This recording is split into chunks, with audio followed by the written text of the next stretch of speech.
grace of God, go us. It could be us next time.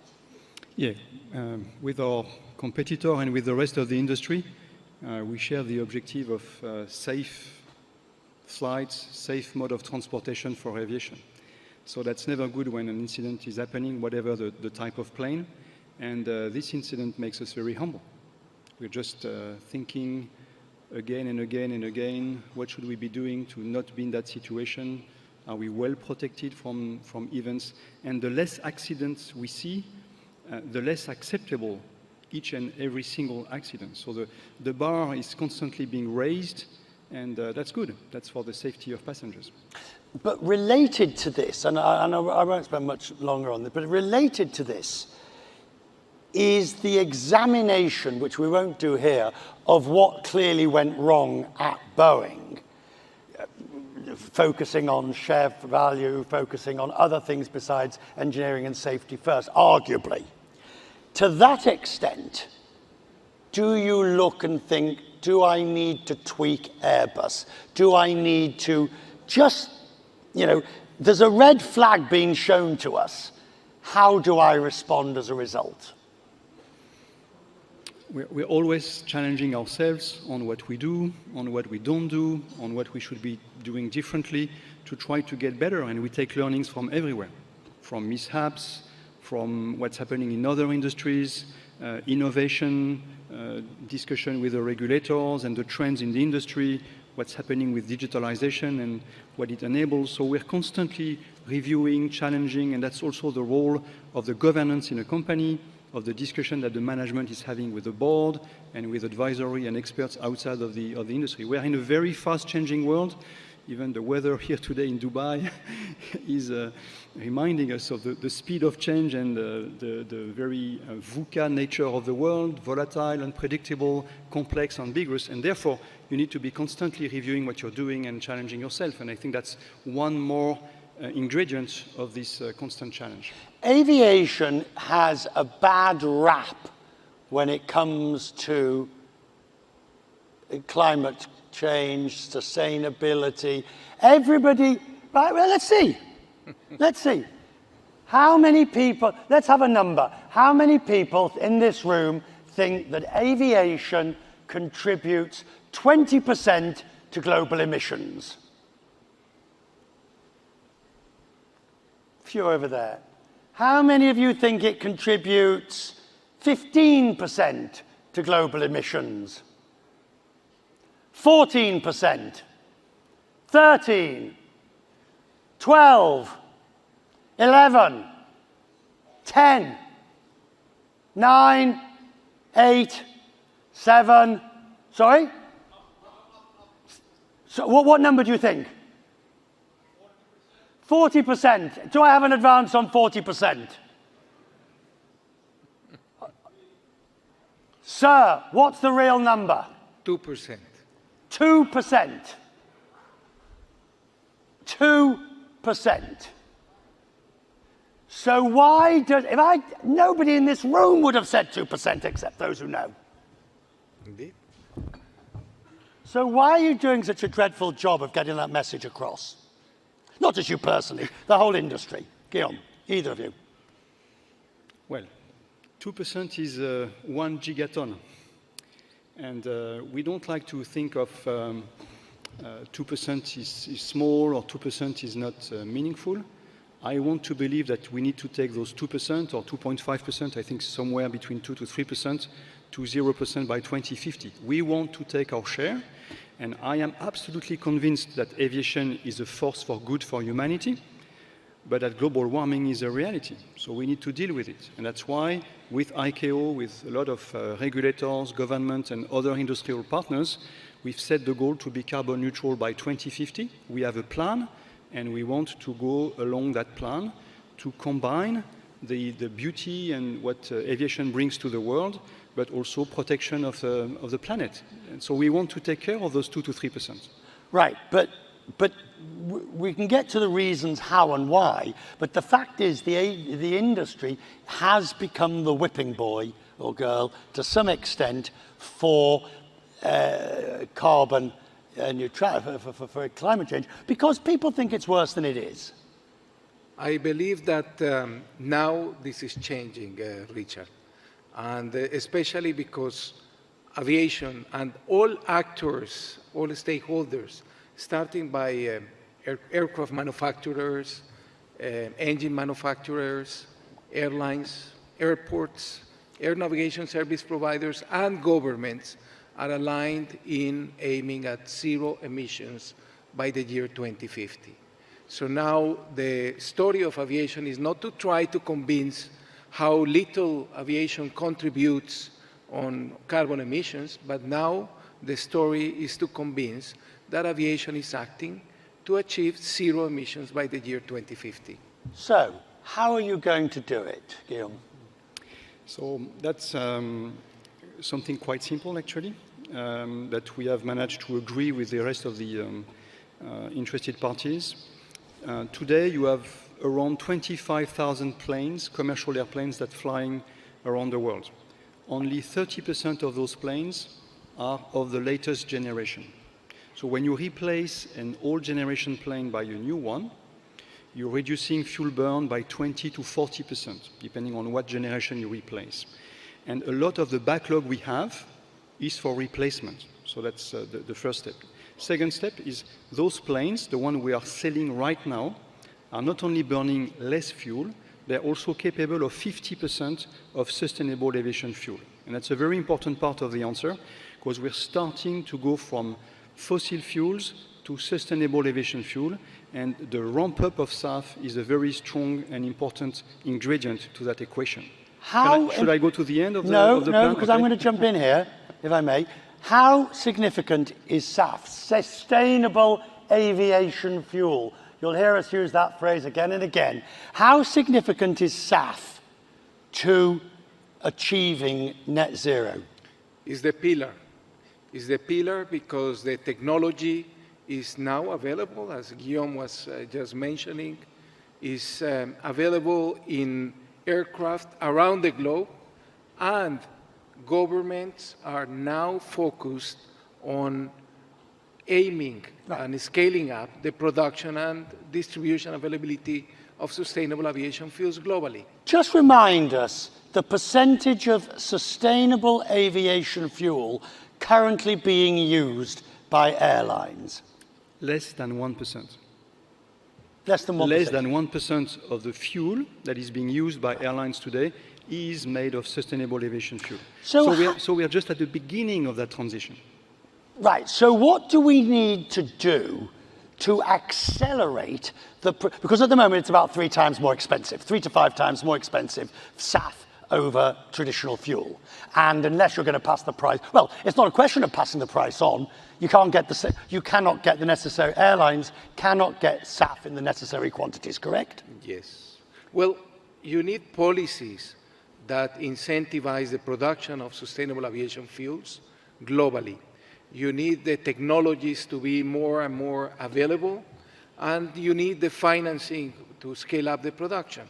So the countries that have the feedstock to produce sustainable aviation fuels nowadays not necessarily have the technology or the means to produce it, so there lays the challenge. Just remind us what sustainable aviation fuel is made of. It's made of different types of feedstock materials, or there are also chemical processes that are followed in order to produce e-fuels. So there are different technological methodologies and different... Chip oil, old chip oil. Yes, yes. Used cook oil, for example, or palm oil in some cases, or algae, or different feedstock. But you still can't get it in enough quantities, not without either government incentivizing or some form of major program that's going to, both in the developing world and the developed world, create enough of this at scale. The point here, Richard, is that now the civil aviation sector is getting very serious on this, very committed. It happened here in Dubai just in November. We had the Conference on Aviation and Alternative Fuels, where there was a roadmap agreed between governments, industry stakeholders, to scale up the production of SAF, and through SAF, reduce by 5% carbon emissions in the year 2030 already. So you want to go from, that's 2030 from now, not 2030. So you're already, you've got to increase SAF production by how much? Probably 5 times, 10 times. Can you do it? So I think it's important to step back a bit on the use of SAF. When we are burning a jet fuel today, we take carbon from below the surface of the Earth, and when we burn the jet fuel, we put carbon in the air. A sustainable aviation fuel is a fuel that is made of carbon coming from the air. So when you burn the SAF, you're putting the carbon back in the air, but it's neutral. Then when we go to hydrogen, we don't even put a gram of carbon in the air because there's no carbon as the result of using hydrogen. So SAF, there are many different what we call pathways to manufacture sustainable aviation fuel, but today, indeed, it's expensive. So that's why we want to continue to improve the fuel burn of planes to make the economical equation work with fuels which are more expensive. But just as an example, at Airbus, in 2023, 10% of the fuel we have used for flights, test flights, or logistic flights when we carry parts, 10% has been sustainable aviation fuel. How much extra are you having to pay for that fuel? Well, that's 3 times more expensive. That's true. And that's the challenge that we have to overcome. When you buy a plane that is burning less fuel, you have economy and ecology aligned. You pursue the same objective at the same time. On sustainable aviation fuel today, it's the opposite. So an airline that is buying more sustainable aviation fuel than a competitor is actually at a disadvantage. And that's what we need to change by the regulation. How do you do that? Because it always seems to me, and I've been covering this for a good few years, it always seems to me that all roads, Guillaume, eventually lead back to you saying government has to incentivize in some way. That's not what we are saying. What we are saying is we expect from regulators and governments to create a frame that makes the use of SAF a level playing field. Because the problem is not that SAF is more expensive for everyone. The problem is SAF, whether you use it or not, you're at a disadvantage compared to your competitors. So we need a level playing field for more use of SAF, either through mandates, which is what Europe has been doing, or what the CAF3 is trying to achieve, or you need to incentivize in a way that SAF and jet fuel are more or less at the same price. And then, of course, airlines would be using by far more SAF, which is what's happening in the US with the IRA. So there are different ways of doing things. The ability to get jet and SAF the same price can't happen. It can happen, yes. How? Scaling up the production. Who pays for the scaling up? That's the challenge, but at the same time, the great opportunity that we see in aviation. And so in the case of ICAO, of the International Civil Aviation Organization, we are mandated, we are focusing on how can we work with governments, and especially governments in regions that today do not produce sustainable aviation fuels, but have the feedstock, have the advantage, competitive advantage to produce SAF, to help them and support them in scaling up that production. If you have SAF available worldwide, then prices will go down. Look at what happened with solar energy, for example. It took 50 years.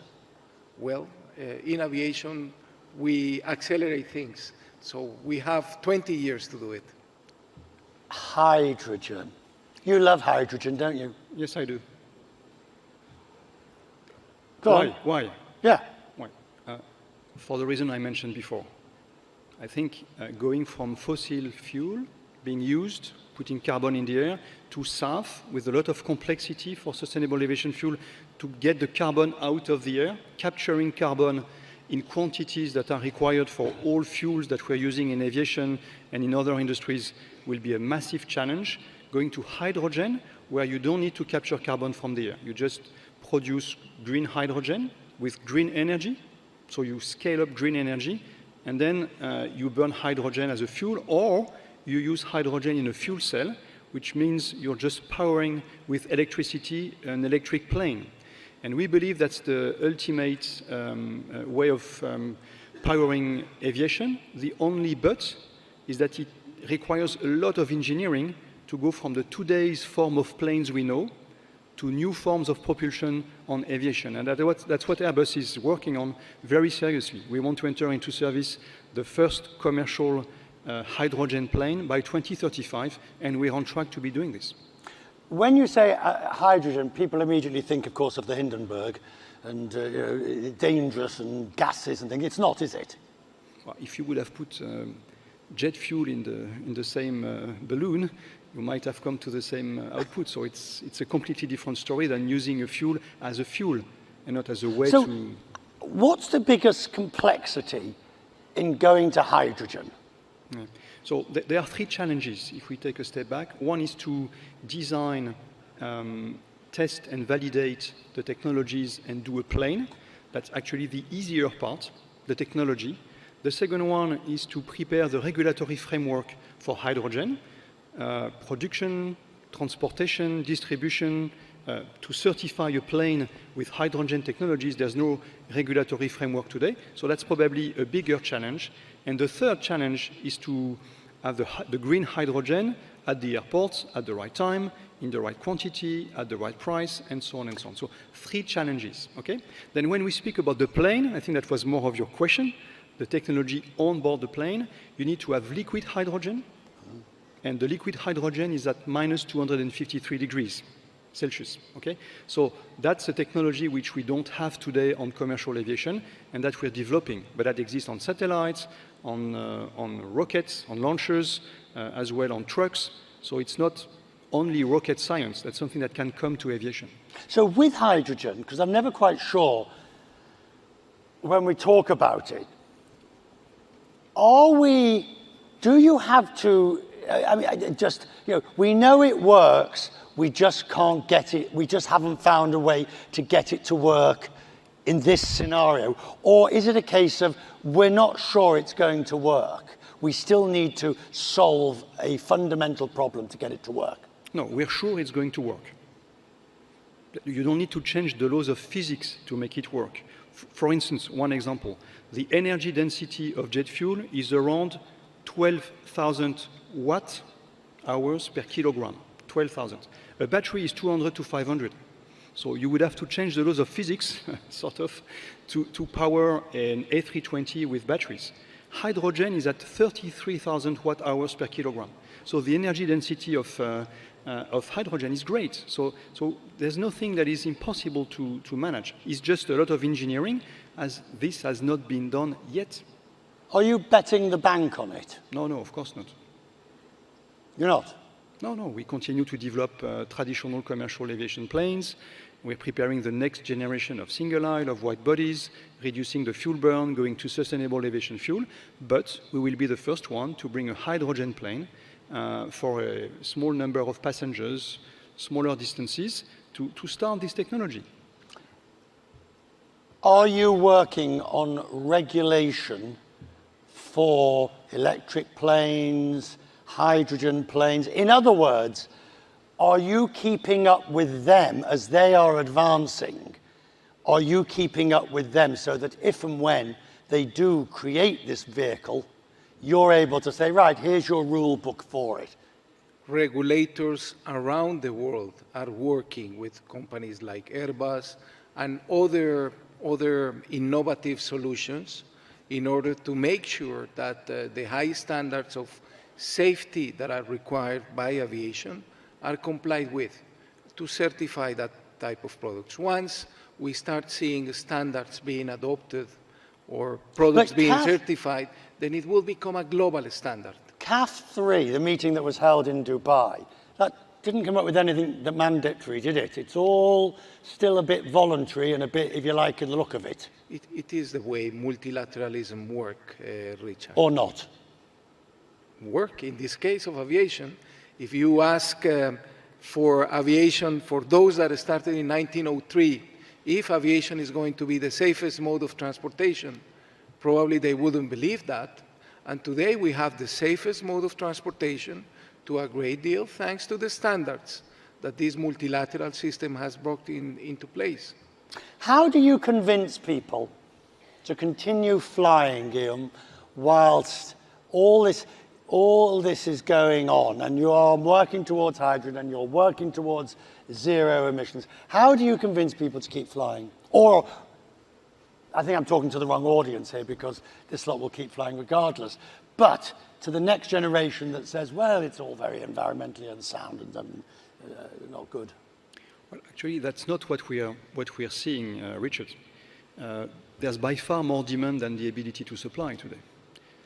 The need, the will to fly around the world is amazing, and even with a young generation. The young generation, they are by far more conscious of global warming, climate change probably than we were, but I think they want to fly, and they want to fly decarbonized. So they're looking at us, and they're putting pressure on us, and I think that's okay. It's a matter of speed, actually. I think we all agree on the fact that we'll get there, but we don't have much time. What is difficult is the speed of change, which I think is the same challenge for all industries. What we're saying about transition from carbon-intensive fuels, energy, from fossil fuels to decarbonized energy, is a challenge for all industries. We're 2 to 3% of carbon emissions, which means 97 to 98% of the carbon emissions come from the rest of the industries. But you're getting so much more blame. That's okay. I use it as a positive pressure because we need speed, we need energy. All right, as we come to the end here, you're two leaders who have the potential, well, and I would say are doing, I mean, you have the potential to revolutionize the industry in your various jobs because you are controlling levers of power that will define aviation for the next 50 years. So, sir, as you look to a second term, what's going to be your barometer of success? The barometer of success is the level of progress that we achieve in this ambition to advance to a decarbonized aviation system. And for that, and I take advantage of this World Government Summit to speak to government officials being here. ICAO is willing to support you, to offer you assistance in those efforts, from policies to technical studies to working together with government teams in order to accelerate those efforts. And now ICAO wants to partner not only with governments, but also with financial institutions in order to accelerate SAF production. So those two things we are doing in addition to the traditional efforts we do of establishing our standards. I mean, I suspect that, I don't know, but I suspect you won't be in your current job when the hydrogen plane flies. You never know. Entry into service 2035. Well, I think the board will be wise enough to find someone but younger what's at that your time. barometer of success now? Yeah, it's a good point. We have a short-term priority, which is to do the industrial ramp-up of the production, because there's so much demand for the new planes, for good reasons. The one I mentioned before, they are the enablers on the short term of less fuel burn and going from jet fuel to sustainable aviation fuel. So short-term, industrial ramp-up. More long-term, we are working very hard on bringing the new technologies for decarbonization of aviation, and that's a common challenge for the industry, for the regulators, for the governments, and as well for the users, the airlines, but as well the fuel producers. So that's where it becomes a bit more complex, is we need a full ecosystem transitioning from the today's way of doing business to the future one. Will you invite us both on your first hydrogen flight? I mean, who knows what jobs we'll be in? With pleasure, Richard. We've still got to be alive by then. Ladies and gentlemen, thank you very much.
Station titled, Who Will Shape the Future of AI? With Jinseng Huang, founder and CEO of NVIDIA, and His Excellency Omar Sultan Al Ulama, UAE Minister of State for Artificial Intelligence, Digital Economy, and Remote.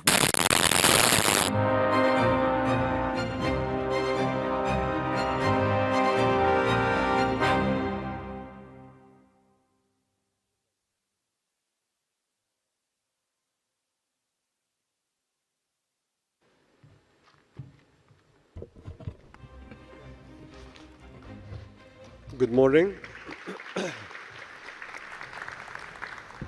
I personally think I prefer this title to my actual title. The ending was quite dramatic, but it puts us up on a very high note. It's my pleasure and privilege to be sitting in front of all of you here today to moderate a pioneer, not just in the technology space, but in the artificial space as well, artificial intelligence space, Jensen, who is leading probably the company that's at the center of the eye of the storm when it comes to artificial intelligence, the hype, the possibilities, and what this technology would mean. Jensen, it's a pleasure being with you on stage here. Thank you. It's great to be here. What an amazing conference. I just want to say that we really appreciate you taking the time, especially since you have GTC in 6 weeks. In 6 weeks, I'm going to tell everybody about a whole bunch of new things that we've been working on. The next generation of AI.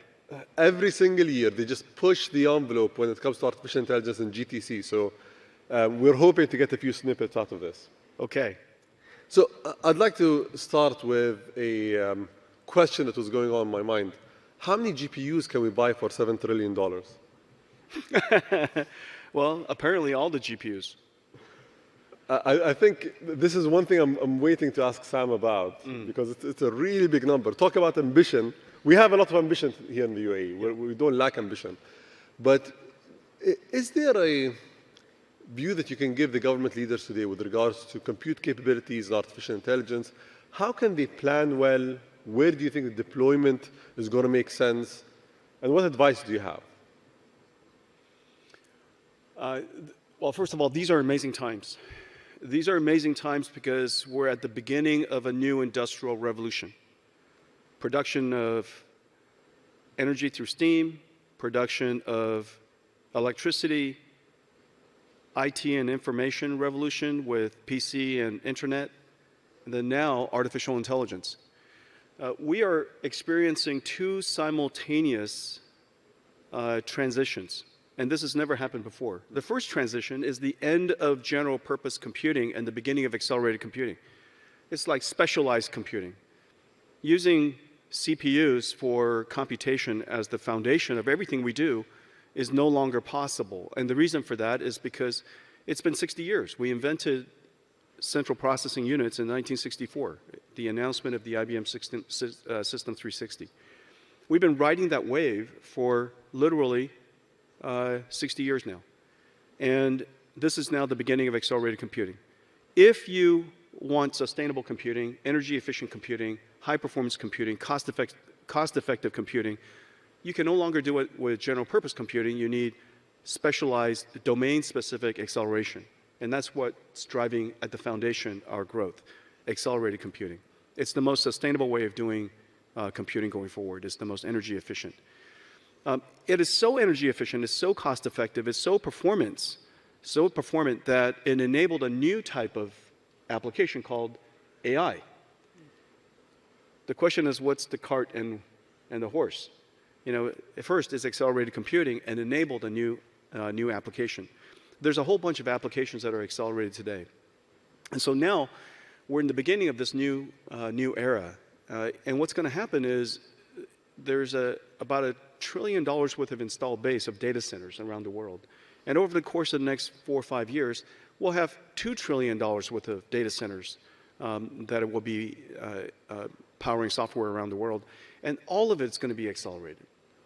And this architecture for accelerated computing is ideal for this next generation of software called generative AI. And so that's really at the core of what is happening. While we're replacing the installed base of general purpose computing, remember that the performance of the architecture is going to be improving at the same time. So you can't assume just that you will buy more computers. You have to also assume that the computers are going to become faster. And therefore, the total amount that you need is not going to be as much. Otherwise, the mathematics, if you just assume that computers never get any faster, you might come to the conclusion we need 14 different planets and 3 different galaxies and four more suns and to fuel all this. But obviously, computer architecture continues to advance. In the last 10 years, one of the greatest contributions, and I really appreciate you mentioning that, the rate of innovation, one of the greatest contributions we made was advancing computing and advancing AI by 1 million times in the last 10 years. And so whatever demand that you think is going to power the world, you have to consider the fact that it is also going to do it 1 million times larger, faster, more efficiently. Don't you think that creates a risk of having a world of haves and have-nots? Since we need to constantly invest to ensure that we have the cutting edge and to ensure that we are able to create the applications that are going to reshape the world and governments as we know them, do you think that there's going to be an issue of countries that can afford these GPUs and countries that can't? And if not, because it would be surprising if you said the answer is no, if not, what are going to be the drivers of equity? Excellent question. First of all, when something improves by 1 million times and the cost or the space or the energy that it consumed did not grow up by 1 million times, in fact, you've democratized the technology. Researchers all over the world would tell you that NVIDIA single-handedly democratized high-performance computing. We put it in the hands of every researcher. It is the reason why AI researchers, Jeff Hinton in University of Toronto, Jan LeCun, I think Jan's going to be here, University of New York, Andrew Ng in Stanford, simultaneously discovered us. They didn't discover us because of supercomputers. They discovered us because of gaming GPUs that they used for deep learning. We put accelerated computing or high-performance computing in the hands of every single researcher in the world.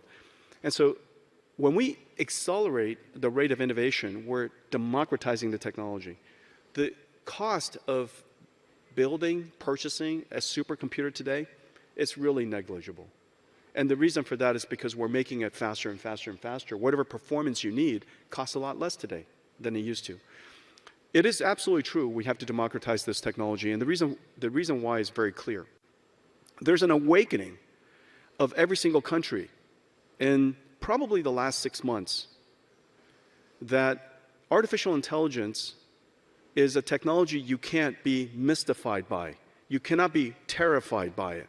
You have to find a way to activate yourself to take advantage of it. And the reason for that is because this is the beginning of a new industrial revolution, and this industrial revolution is about the production not of energy, not of food, but the production of intelligence.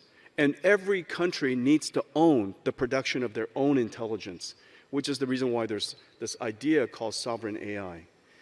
You own your own data. Nobody owns it. Your country owns the data. It codifies your culture, your society's intelligence, your common sense, your history. You own your own data. You therefore must take that data, refine that data, and own your own national intelligence. You cannot allow that to be done by other people. And that is a real realization.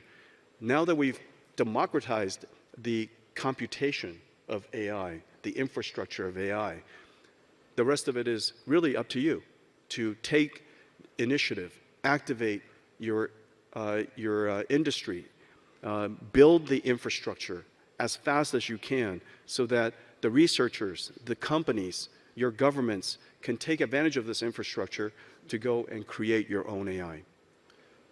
I think we completely subscribe to that vision. That's why the UAE is moving aggressively on creating large language models, mobilizing compute, and maybe work with other partners on this. Let's try to flip the paradigm a little bit. Let's today assume that Jensen Huang is the president of a developing nation that has a relatively small GDP. and you can focus on one AI application, what would it be? Let's call it a hypothetical nation and say that you have so many problems that you need to deal with. What is the first thing that you're going to approach if you're going to mobilize artificial intelligence in that scenario? The first thing you have to do is you have to build infrastructure. If you want to mobilize the production of food, you have to build farms.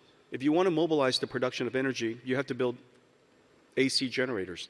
If you want to operationalize if you want to digitalize your economy, you have to build the internet. If you want to automate the creation of artificial intelligence, you have to build the infrastructure. It is not that it's not that costly. It is also not that hard.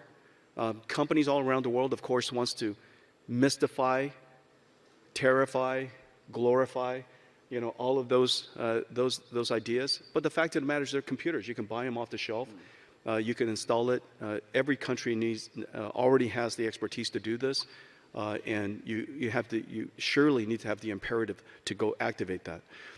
The first thing that I would do, of course, is I would codify the language, the data of your culture into your own large language model, and you're doing that here. Core 42, Saudi Aramco,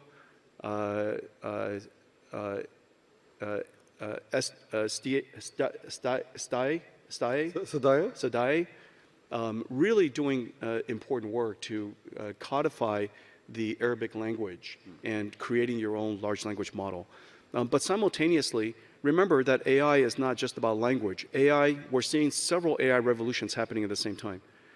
AI for language, AI for biology, learning the language of proteins and chemicals, AI for physical sciences, learning the AI of climate, materials, energy discovery, AI of IoT, the language of keeping places safe, computer vision and such, AI for IoT, AI for robotics and autonomous systems, manufacturing and such. There's AI revolutions happening, AI great breakthroughs happening in all of these different domains. And if you build the infrastructure, you will activate the researchers in every one of these domains. Without the internet, how can you be digital? Without farms, how can you produce food? Without an AI infrastructure, how can you activate all of the researchers that are in your region to go and create the AI models? You touched upon the issue of, I would say, authentic ignorance, the fear-mongering, AI taking over the world. And I think there is a requirement for us to clarify where the hype is real and where artificial intelligence really has the power to create a lot of disruption and to harm us, and where AI is going to be good. What do you think is the biggest issue when it comes to artificial intelligence right now? Because I think the problem of regulating AI is like trying to say we want to regulate a field of computer science or regulate electricity. You don't regulate electricity as an invention or as a discovery. You regulate a specific use case. What is one use case that you think we need to regulate against and that government should mobilize towards? Excellent question. First of all, whatever new incredible technology is being created, you go back to the earliest of times, it is absolutely true. We have to develop the technology safely, we have to apply the technology safely, and we have to help people use the technology safely. And so whether it's the plane that I came in, cars, manufacturing systems, medicine, all of these different industries are heavily regulated today. Those regulations have to be extended, augmented to consider artificial intelligence. Artificial intelligence will come to us through products and services. It is the automation of intelligence, and it will be augmented on top of all of these various industries. Now, it is the case that there are some interests to scare people about this new technology, to mystify this technology, to encourage other people to not do anything about that technology and rely on them to do it. And I think that that's a mistake. We want to democratize this technology. Let's face it, the single most important thing that has happened last year, if you were to ask me, the one single most important event last year and how it has activated AI researchers here in this region. It's actually Llama 2. It's an open source model. Or Falcon. Or Falcon, another excellent model. Very true. Mistral, excellent model. I just saw another one, a Smog. There's so many open source models, innovations on safety, alignment, guardrailing, reinforcement learning, so many different reasoning, so many different innovations that are happening on top of transparencies, explainabilities, all of this technology that has to be built, all were possible because of some of these open source languages. And so I think that democratizing, activating every region, activating every country to join the AI advance is probably one of the most important things, rather than convincing everybody it's too complicated, it's too dangerous, it's too mystical, and only 2 or 3 people in the world should be able to do that. That, I think, is a huge mistake. The focus, I think, that we have done in the UAE is to focus on open source systems, because we do believe that anything that we develop here should be given as a opportunity for others that can't develop it. Most of this is developed using GPUs, so graphic processing units that you guys are supplying the world. What do you think the next era is going to depend on? Is it going to continuously be built on GPUs? Is there something else as a breakthrough that we're going to see in the future, you think?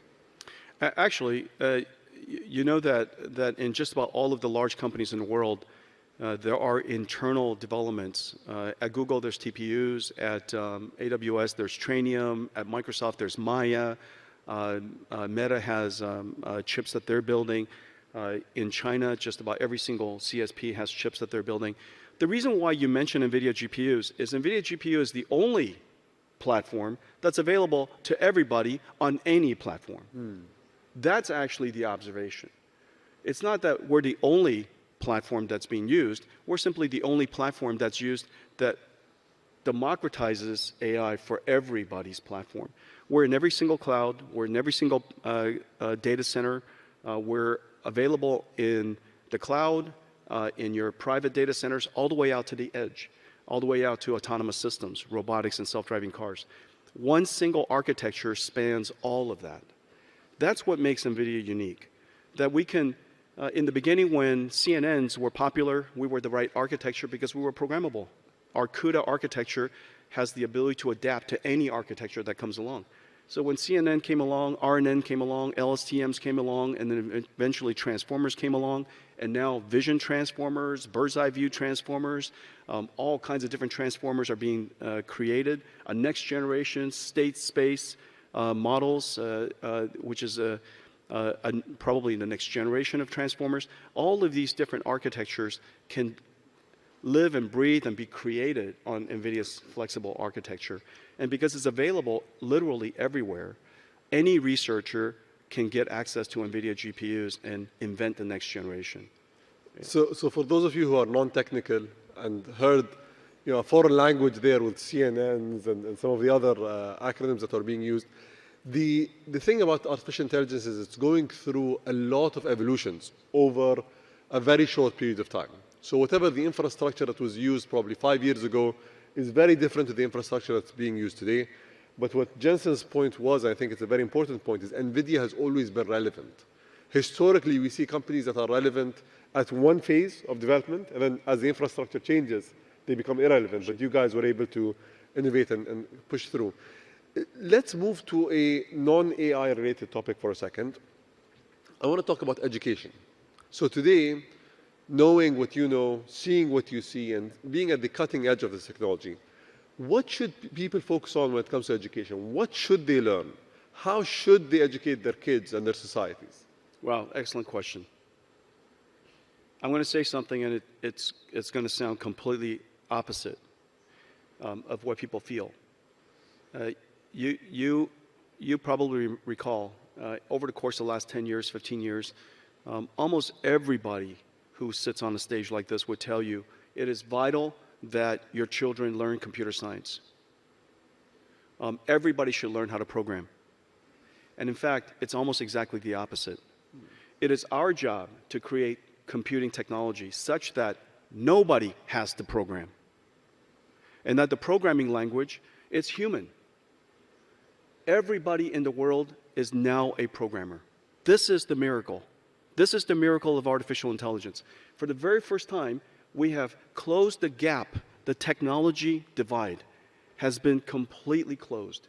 And it's the reason why so many people can engage artificial intelligence. It is the reason why every single government, every single industrial conference, every single company is talking about artificial intelligence today.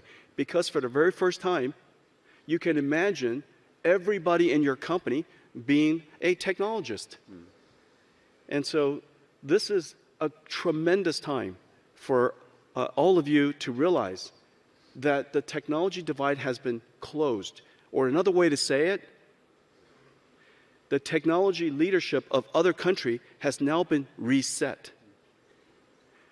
The countries, the people that understand how to solve a domain problem in digital biology or in education of young people or in manufacturing or in farming, those people who understand domain expertise now can utilize technology that is readily available to you.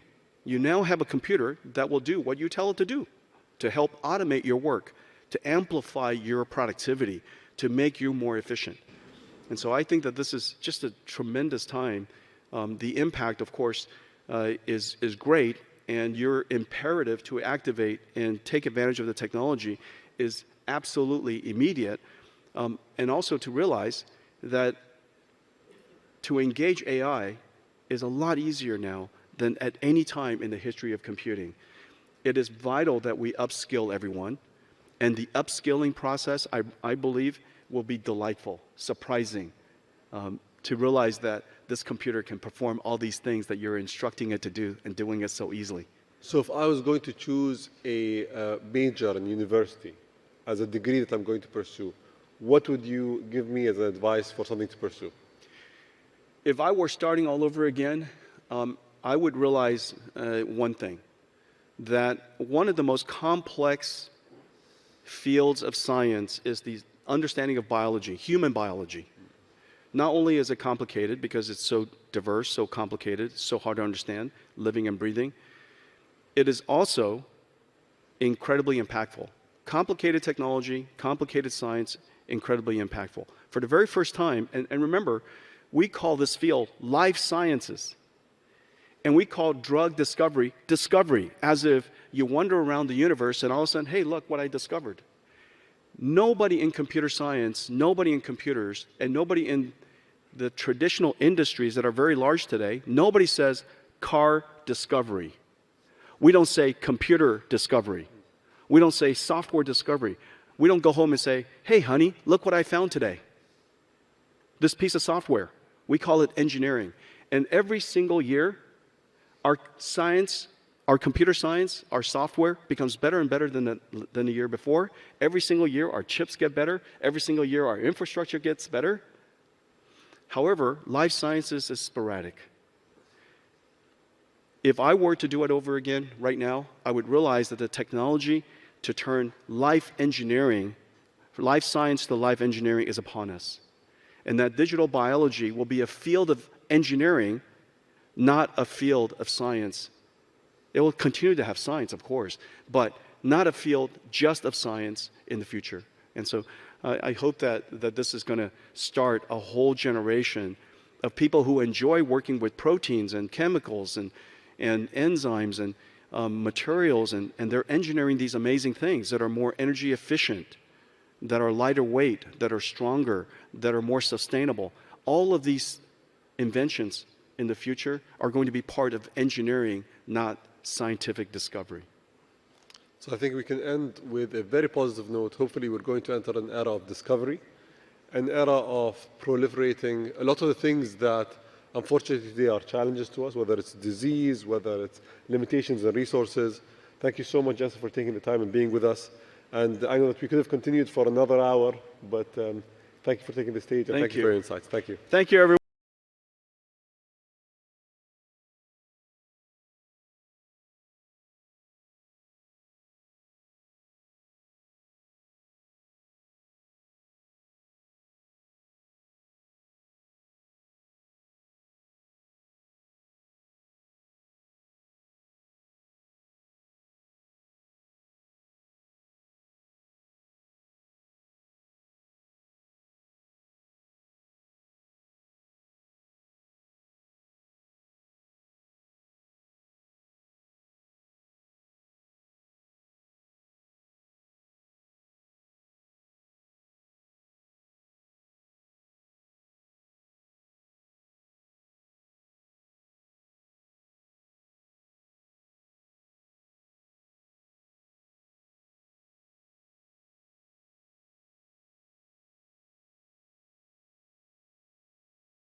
Resume our next session shortly.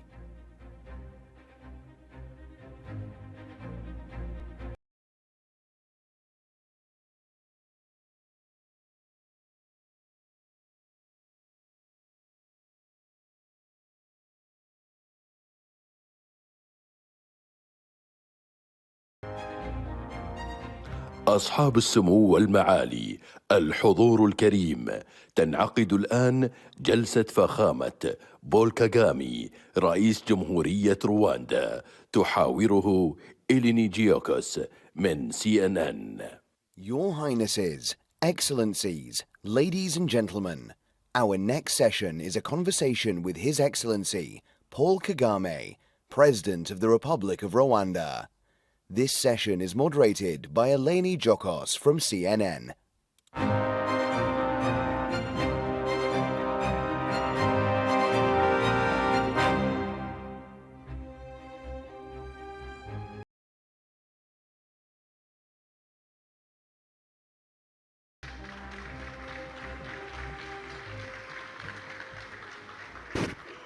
A very good morning, ladies and gentlemen. Your Excellencies, delighted to be with you today. A very warm welcome to His Excellency, the President of Rwanda, Paul Kagame.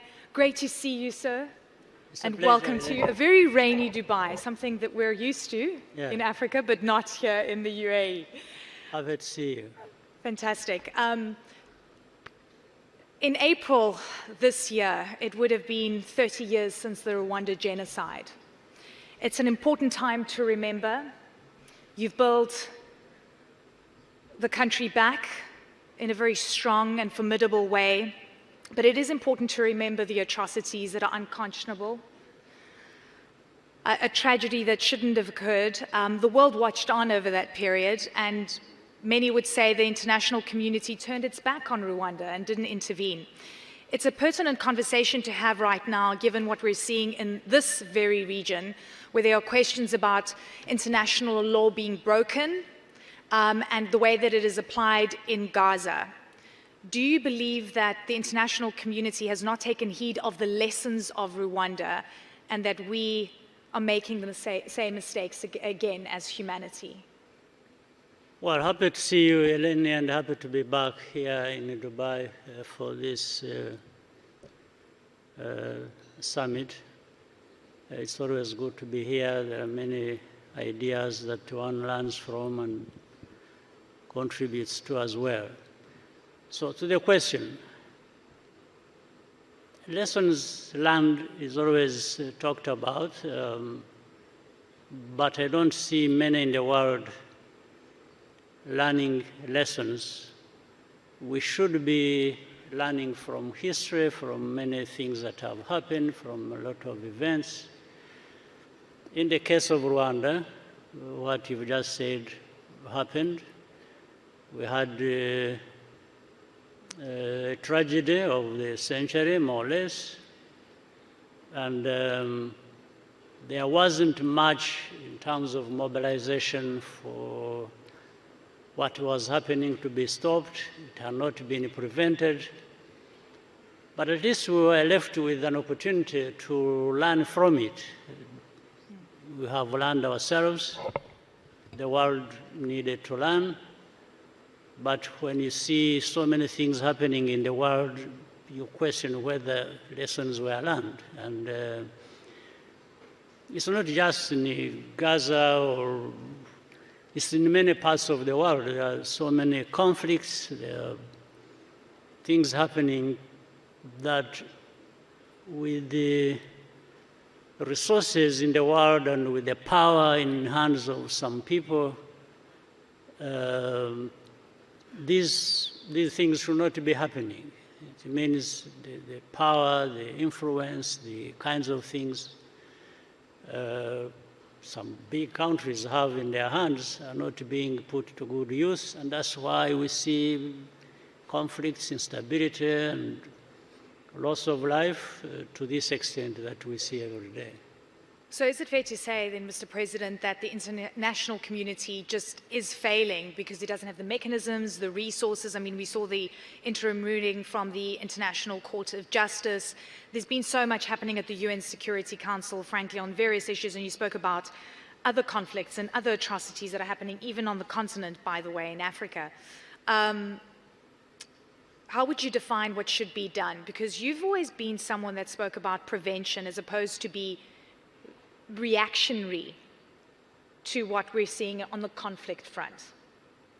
Very true. Countries, nations, regions, international institutions should be there, in fact, should have been there to ensure that there is a capacity to actually prevent these things that consume people's lives and like lives are worthless, to prevent that or to quickly stop that wherever it is taking place. But we don't see that happening. So there is a big question mark, therefore, to those in whose hands there is so much power that they have all kinds of resources to use for that to happen, and yet it doesn't happen. So we need to go back to the basics. There must be things that people know, whether it is equality, whether it is fight against division, and preventing people using divisive politics to which underlies, in most cases, these tragic happenings across the world. So as the people of Rwanda remember 30 years ago, where almost 1 million people died, were killed, what do you call on the international community to do right now? Well, I don't know what is new that I would call the world to do that we didn't call the world to do in the past, or at that time it was happening. But that is a very significant signal that the world is not learning much from what is happening or what has happened in the past to be able to prevent such a situation from occurring. So what is it there that I can tell the world that has, that can influence the world to operate differently? I don't know. But for those of us who have experienced these situations and circumstances, we've learned our lessons. In fact, one lesson learned is that for countries, that's why I said countries need to build their own capacities. There are also going to be times when you are on your own. And even for things that should attract support or, synergies across, because there is no one country that has everything. When you need such, it will not happen. It won't be coming. So. And you'll be on your own. You will be on your own. It's a very, very important point. Speaking of being on your own, Africa only now has a permanent seat on the G20, and that's through the AU. Antonio Guterres, the UN chief, is calling for a permanent seat for Africa at the UN Security Council. For far too long, frankly, Mr. President, Africa has not been included in influencing global decisions. Do you think that these two seats, these two changes, hopefully at the UN Security Council as well, but at the G20, is going to change that? Well, those two seats are long overdue. One would ask, why did it not happen 10, 20 years ago, or even more? Why is it even being talked about now? And in reality, with the G20, it's beginning to happen. But here I want to say this. There are two problems. One is we, Africa itself, we need to organize, to be together, to have a voice, a strong voice, because there are many resources on our continent. Why don't we leverage that so that the rest of the world also is interested in working with us in a cooperative way, rather than just telling people to follow what they have decided. So that is one part. The other part is what I alluded to earlier, the power that is wielded by a number of countries in this world should also be used rationally and reasonably, and get to understand that Africa, for example, is as important as they are, so that, and they are not there to just be, Africa is not there to be influenced, or to take sides according to the lines they have decided or determined. So those two things must be addressed.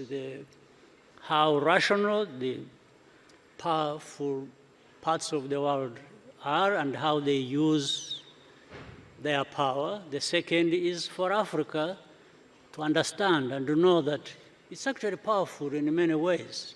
Because Absolutely. Africa has enormous Everything. resources. It's got everything. Yes, human and other resources. Absolutely true. I mean, you're talking about the power that is wielded by, certain countries that clearly make the big decisions. There's a lot of talk and I guess concern, sort of people are saying that there could be a shift in the power axis globally, whether it's the BRICS nations, also inviting Middle Eastern countries to the fray, for example, and other emerging market countries. Do you see that shift happening? Do you believe that we could see that? I think it is happening. It's bound to happen. Things of that nature we have witnessed in the last 5, 10, 20 years cannot continue unchallenged. There's no question about it. Yeah. So when you spoke about Africa coming together, I mean, we've got the African Continental Free Trade Area. It's a piece of policy that is working together to get countries to work together. But at the same time, the continent needs stability. We have seen many coups, specifically in West Africa, over the past few years.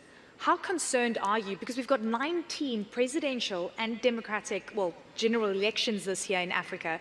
It's pivotal, but at the same time, it coincides with coups. Yeah.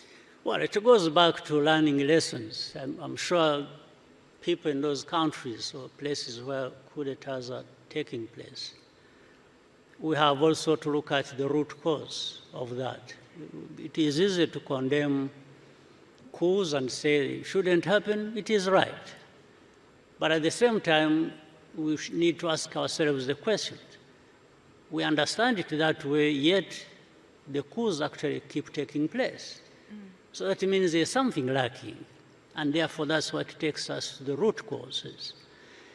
In most cases, it comes down to two things. One is, people talk about leadership and so on and so forth. Leadership needs to be looked at in a sense of the weight carried by those in leadership to make sure that they serve the interests of their own people and for their prosperity. In most cases, that doesn't happen in some places. The other is about governance. You have leaders, you have how they use that responsibility to govern the entities that they are leaders for. So that's when you see coups happening, you quickly go to that place. It's not just the military taking over, power that is for the civilian entities. It's about why does it happen? Yeah. So two things, leadership lacks, governance is lacking, and there is an implosion, whichever country that happens. Africa has never, and I think it's important to say this, has never had full control of its own value chains. It has never had full control of its natural resources. It exports raw. At some point, it loses the most lucrative part of the value chain. And so many other countries benefit because they've been able to industrialize based on the commodities that Africa exports. Africa is hoping to industrialize further, yes, aggressively so. Do you believe the countries that are watching on and seeing Africa really starting to take control and increase its voice want to see Africa industrialize to the point where they lose their own industrial capacity, because that industrial capacity will move to Africa? Africa must industrialize, whether there are people who wish them to be able to do so or not. The quest of Africa to industrialize should not depend on anybody's decision, but Africa's decision. It is long overdue, and we must industrialize, because, again, what sense does it make that we produce? We have a lot in terms of raw materials, all the wealth, and in fact, there is a contradiction. Africa has everything, it's very wealthy. On the other hand, it is also very poor. So what is the explanation?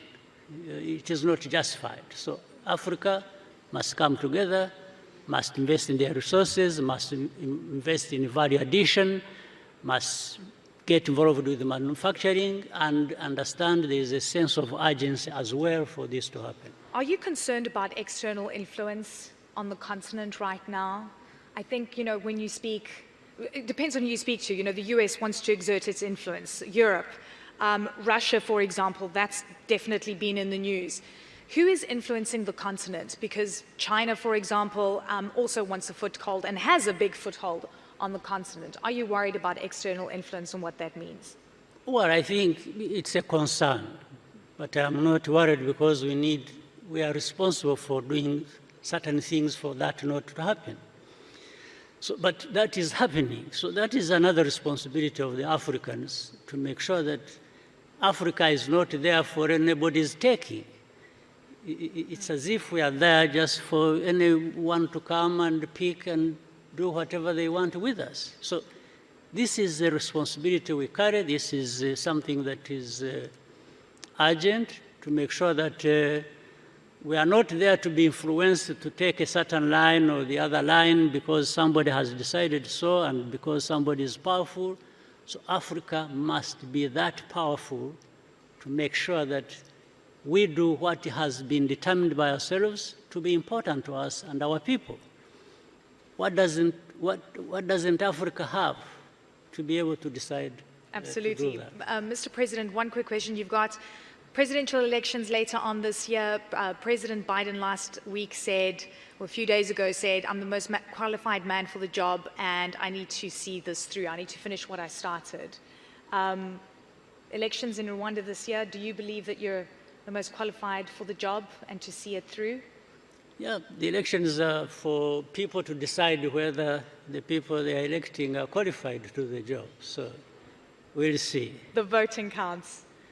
That's it. Counts, and history counts, and the proof of the eating is in the pudding. Sir, I thank you very much for your time and can't wait to visit Rwanda again. I appreciate it. Good to see you. Ladies and gentlemen, His Excellency the President, Paul Kagame. Thank you, Your Excellency, for this session.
السمو والمعالي، الحضور الكريم، نستمع الآن لكلمة رئيسية لمعالي الدكتور تدرس غابرييسوس، المدير العام لمنظمة الصحة العالمية. Your Highnesses, Excellencies, ladies and gentlemen, please join me in welcoming His Excellency, Dr. Tedros Ghebreyesus, the Director General of the World Health Organization.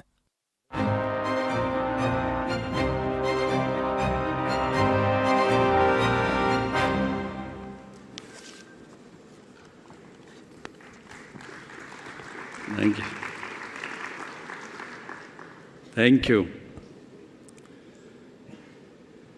Your Highnesses, Your Excellencies, dear colleagues and friends, Assalamu alaikum wa rahmatullah wa barakatuh.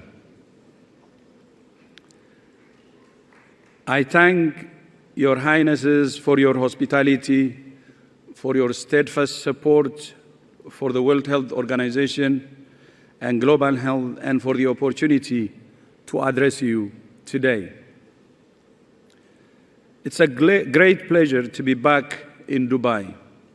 I was honored to be here in December last year for COP28, the first COP to include a day dedicated to health. And I thank the UAE for its leadership in giving health such a prominent place in climate agenda. It was the first of its kind, and thank you, UAE, for being a pathfinder. 147 countries signed the COP28 UAE Declaration on Climate and Health, recognizing that the climate crisis is a health crisis.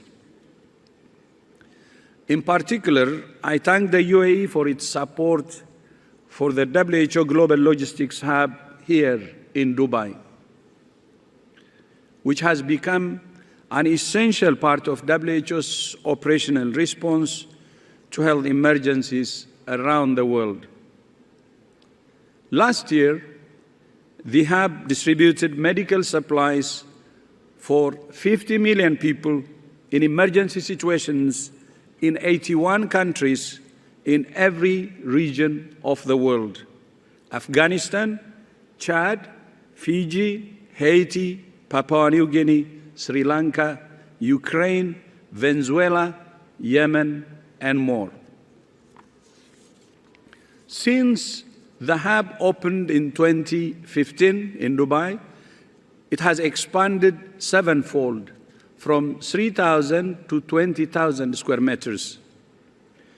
Indeed, the hub is currently playing a vital role in our response to several emergencies around the world, including the ongoing crisis in Gaza.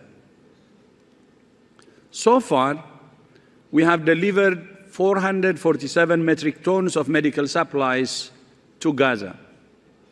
But it's a drop in the ocean of need, which continue to grow every day. Only 15 out of 36 hospitals are still partially or minimally functional in Gaza. Health workers are doing their best in impossible circumstances. I'm especially concerned by the recent attacks on Rafah, where the majority of Gaza's population has fled from the destruction to the north. WHO continues to call for safe access for humanitarian personnel and supplies. We continue to call for hostages held by Hamas to be released, and we continue to call for a ceasefire. Excellencies, on the 12th of February 2018, the same day, 6 years ago, exactly 6 years ago, I stood on this stage and said the world was not prepared for a pandemic, and expressed my concern at that time that a pandemic can happen anytime. And as you remember, less than 2 years later, in December 2019, COVID-19 pandemic struck. And indeed, the world was not prepared. Today, I stand before you in the aftermath of COVID-19, with millions of people dead, with social, economic, and political shocks that reverberate to this day. Although some progress has been made, like improvements in surveillance, pandemic fund, and also the establishment of the pathogen sharing hub, and building capacities in vaccine production, which is a record time, and the periodic review we have started, still the world is not prepared for a pandemic. The cycle of panic and neglect is beginning to repeat. The painful lessons we learned are in danger of being forgotten as attention turns to many other crises confronting our world. But if we fail to learn those lessons, we will pay dearly next time. And there will be a next time. History teaches us that the next pandemic is a matter of when, not if. It may be caused by an influenza virus or a new coronavirus, or it may be caused by a new pathogen we don't even know about yet, or what we call disease X. There has been a lot of attention on disease X, especially recently. But in fact, it's not a new thing. We first used the term disease X in 2018. It was just the same time I spoke here in this government summit in 2018. And we used disease X as a placeholder for a disease we don't even know about yet, but for which we can nonetheless prepare. COVID-19 was a disease X, a new pathogen causing a new disease.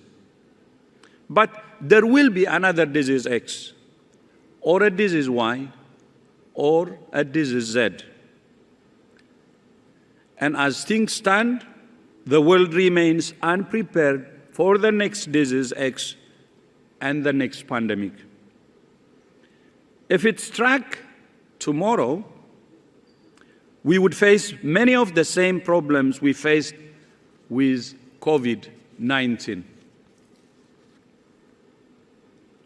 It's for this reason that in December 2021, WHO's member states met in Geneva and agreed to develop an international agreement on pandemic preparedness and response, a legally binding pact to work together to keep themselves and each other safe. Countries set themselves a deadline to complete the agreement in time for adoption for the World Health Assembly in May of this year. That's now just 15 weeks away. However, there are currently two major obstacles to meeting that deadline. The first is a group of issues on which countries have not yet reached consensus. They're making progress, but there are still areas of differences that need further negotiation between countries. None of them are insurmountable.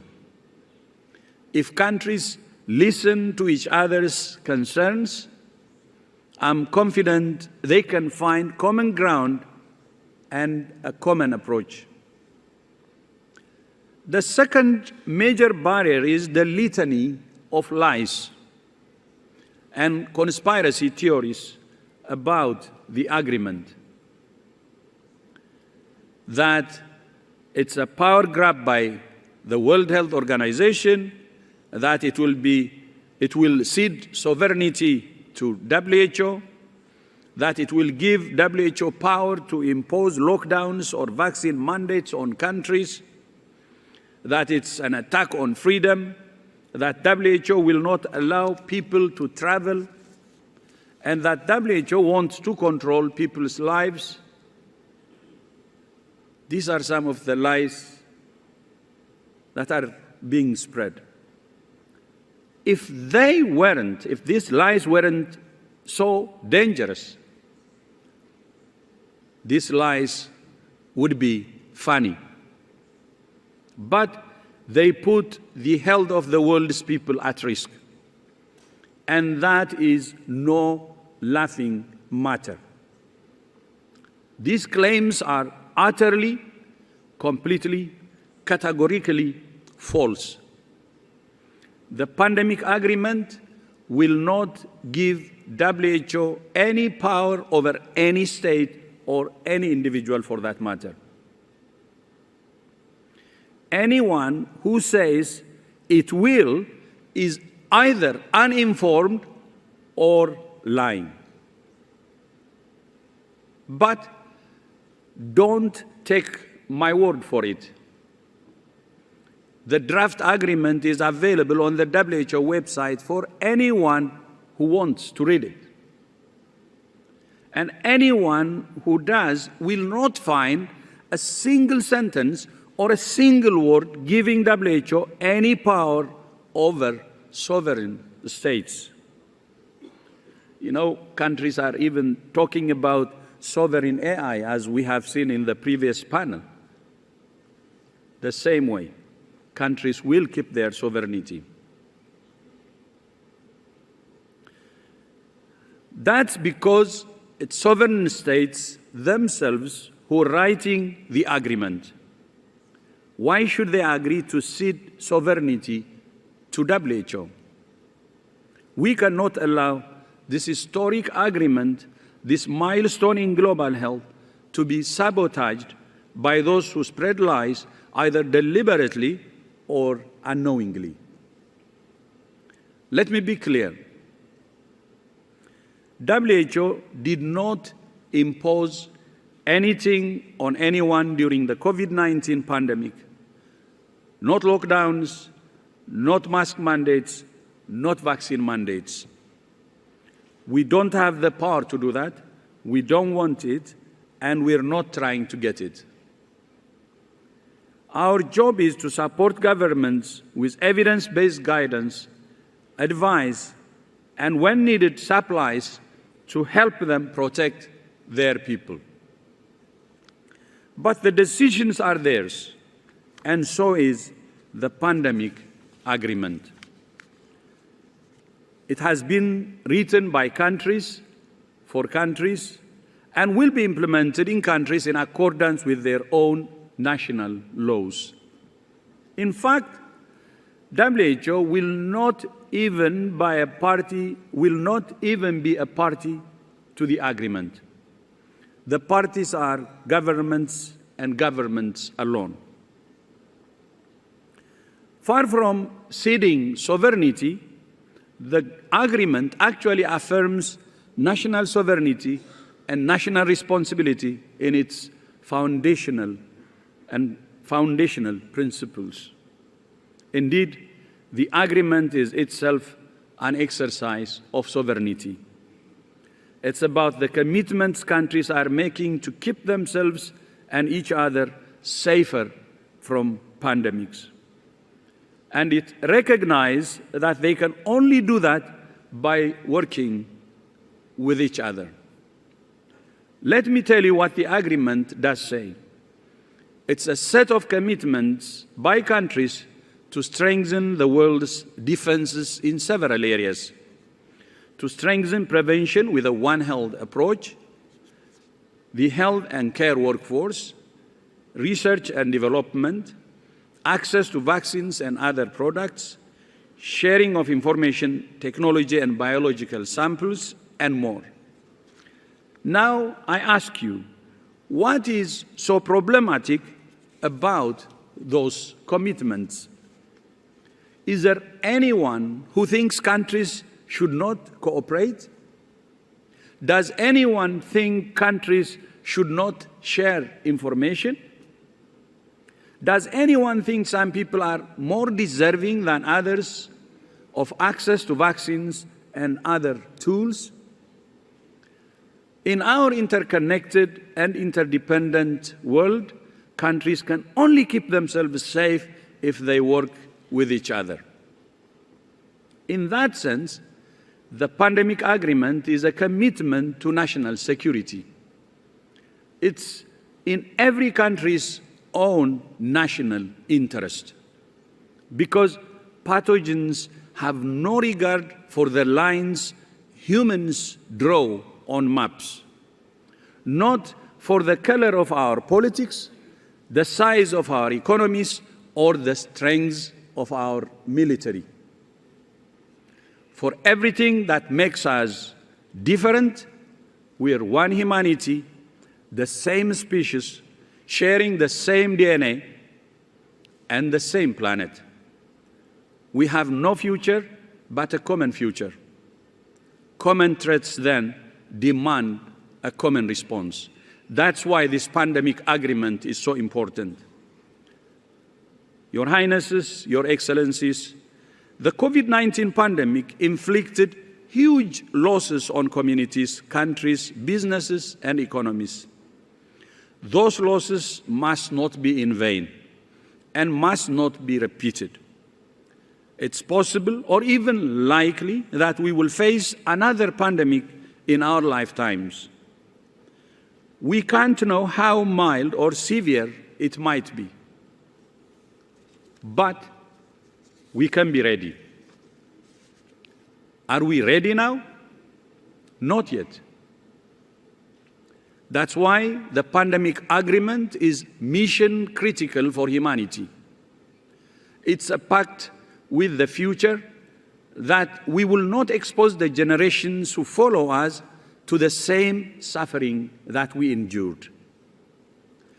Had it been in place before COVID-19, had the agreement been in place before COVID-19, we would not have lost so much.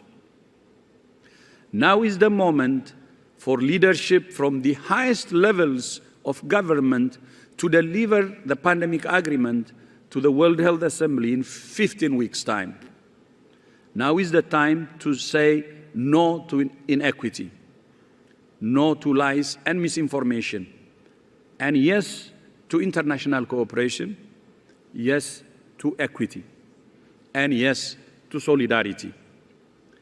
As the generation that lived through COVID-19, we have a collective responsibility to protect future generations from the suffering we endured. May history record that we rose to that responsibility and made the world a healthier, safer, and fairer place. Shukran jazilan. I thank you. Thank you, Your Excellency, for this main address. الحضور الكريم، نستكمل باقي الجلسات في هذه القاعة ظهر هذا اليوم. إلى حين ذلك يمكنكم حضور الجلسات المنعقدة بالتوازي في القاعات المخصصة لها. شكرا لكم. Ladies and gentlemen, we will resume our sessions in this hall this afternoon. In the meantime, you may attend other breakout sessions taking place at the dedicated halls. Thank you.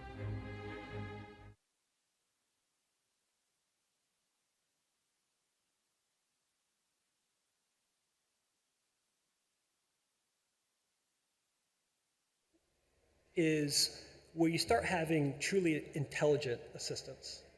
Those assistants would be something